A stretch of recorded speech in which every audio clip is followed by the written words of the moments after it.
একটা বয়স আসবে ভাই, তখন সেজদা করতে চাইবেন, কিন্তু শরীরে আর কুলাবে না, মেরুদণ্ড এমন অবস্থা হয়ে যেতে পারে যে রুকু সিজদাটাও আর করতে পারবেন না। এখন সিজদা করছেন না, একটা সময় সিজদা করতে চাইবেন কিন্তু আর পারবেন।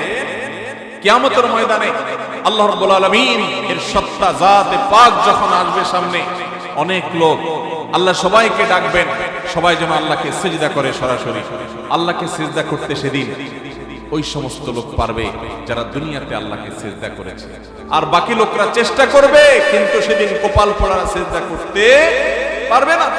কোরআনের শুরুতে আপনি দেখবেন নামাজ, শেষে দেখবেন নামাজ, মাঝখানে দেখবেন জায়গায় জায়গায় পাতায় পাতায় নামাজ। নবী করিম সাল্লাল্লাহু আলাইহি সাল্লামের জীবনে শুরুর দিকে নির্দেশ দিবেন নামাজ, একেবারে জীবনের শেষ মুহূর্তের নির্দেশ হলো কি নামাজ। ভাইরা আমার, এইজন্য কোরআনে হাকিম আল্লাহ রাব্বুল আলামিন বলেছেন, হাফিজু আলাস সালাওয়াত। ঈমানদারদেরকে আমাদের মালিক, আমাদের রব নির্দেশ করছেন, তোমরা 5 ওয়াক্ত নামাজের প্রতি যত্নবান হবে, যত্নশীল হবে, ঠিকমতো আদায় করবে। ওয়াসসালাতিল উসতা, বিশেষ করে স্পেশাল ভাবে মধ্যম যে নামাজ আছে, মুফাসসির উলামায়ে কেরাম বেশিরভাগ বলেছেন আসরের নামাজের কথা বলা হয়েছে এখানে, যে এই নামাজের মধ্যে বিশেষভাবে যত্নশীল হবে। অনেক উলামায়ে কেরাম অন্য নামাজের কথাও বলেছেন। ফজরের নামাজের কথা বিশেষভাবে নবী সাল্লাল্লাহু আলাইহি ওয়াসাল্লাম বিভিন্ন হাদিসে গুরুত্ব আরোপ করেছেন। নামাজ তো অনেকেই পড়ে, দেখবেন ফজরের সময় আসতে পারে। নবী সাল্লাল্লাহু আলাইহি ওয়াসাল্লাম বলেছেন, মুনাফিক এবং মুসলমান এই দুইজনের মধ্যে একটা পার্থক্য আছে।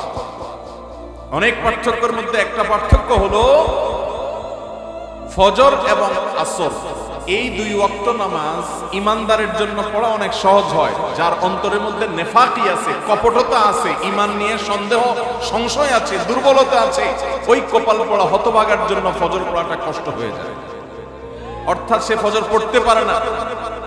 ভাইরা আমার, আমরা প্রত্যেকে যদি নিজের অবস্থানকে এই প্যারামিটার দিয়ে মাপার চেষ্টা করি, তাহলে দেখতে পাবো আমাদের ঈমানের অবস্থা কোন জায়গায়।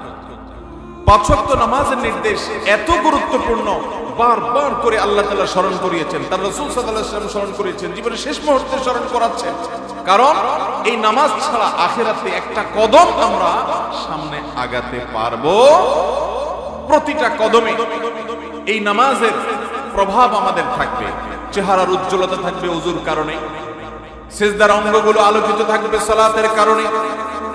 আপনার আখিরাতের জীবনে ভয়ঙ্কর পরিস্থিতির সামনে দুনিয়ার কোন মাস্তানি, সরদারি, টাকা পয়সা, প্রভাব, প্রতিপত্তি, শিক্ষা দীক্ষা কোনো কিছু যখন কাজে লাগবে না, এই সালাত আপনার জীবনে অনেক বড় ভূমিকা রাখবে। সেজন্যই আহকামুল হাকিমিন, তিনি জানেন, তিনি গায়েবের মালিক, তিনি বারবার করে সালাত আদায় করতে বলেছেন।